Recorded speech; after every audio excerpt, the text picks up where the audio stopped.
Melanjutkan cerita sebelumnya, di mana Nili diminta pergi ke istana surgawi Puid Ilusi.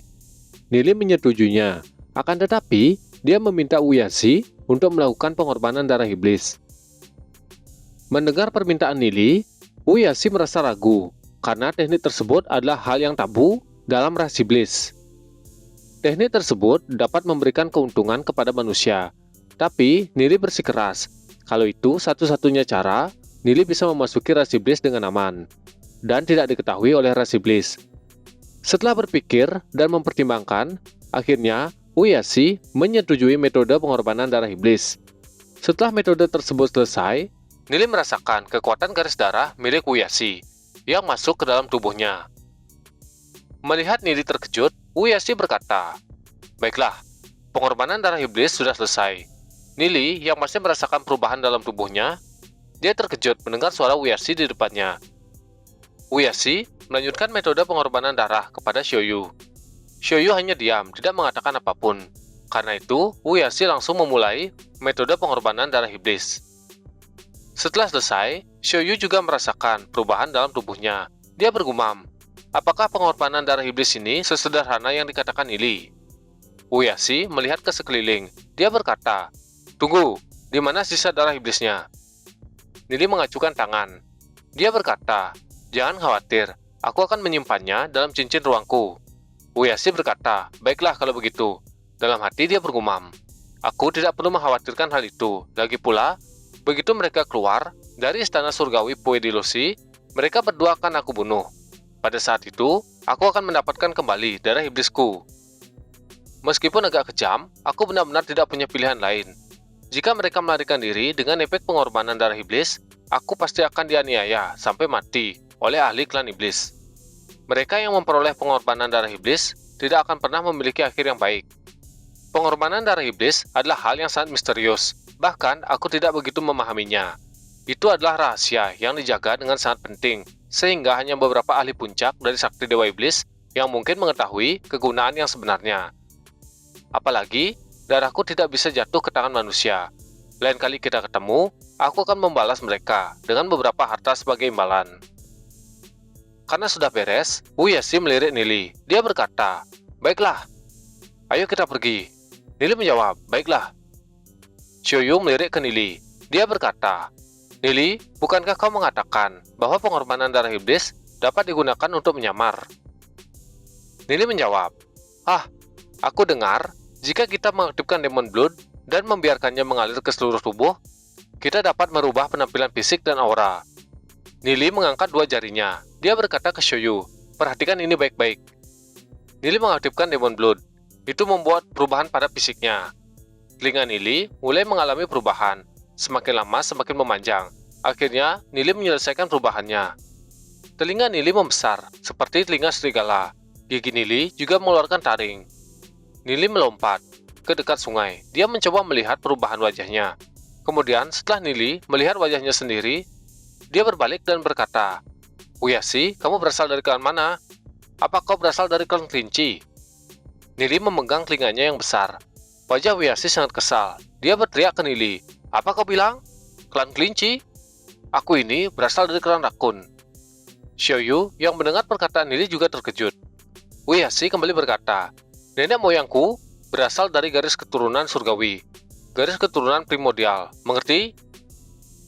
Mendengar apa yang dikatakan Uyashi, Nili bergumam, "Aku pikir dia berasal dari 9 klan pengintai bawah, yang merupakan garis keturunan kuno. Tapi, aku tidak pernah membayangkan bahwa dia sebenarnya berasal dari klan rakun berdarah surgawi, yang memiliki garis keturunan primordial dan garis keturunan surgawi. Sekarang, aku memiliki pengorbanan darah iblis rakun berdarah surgawi. Apa yang harus dilakukan dengan itu?" Dalam tubuh Nili, Demon Blood mulai bergerak memasuki ranah jiwa Nili. Dalam ranah jiwa Nili, tanaman menjalar mengalami peningkatan. Tanaman itu mulai tumbuh, pertumbuhan terus terjadi pada tanaman menjalar tersebut. Sesaat, ujung tanaman dalam ranah jiwa Nili mulai berkembang, dan muncul bunga. Satu persatu, bunga mulai mengembang. Tidak hanya tanaman yang menjalar yang mendapat perubahan. Demon Blood juga bergerak menuju lukisan bermil-mil sungai dan pegunungan. Roh iblis milik Nili juga mendapatkan perubahan dari Demon Blood. Nili membenamkan diri untuk merasakan perubahan dalam tubuhnya. Dia bergumam, "Energi dalam Demon Blood merangsang ranah jiwaku. Aku merasa sepertinya ranah jiwaku mendidih. Garis keturunan primordial memang hal yang luar biasa." Sebuah bola mulai bersinar. Bola tersebut diselimuti dengan aura berwarna hijau. Terlihat pit soul dalam tubuh Nili. Saat ini terdapat 5 pit soul. Tiba-tiba, pit soul ke-6 milik Nili muncul, dan itu berwarna hijau. Kekuatan dalam tubuh Nili menggetarkan tubuh Nili.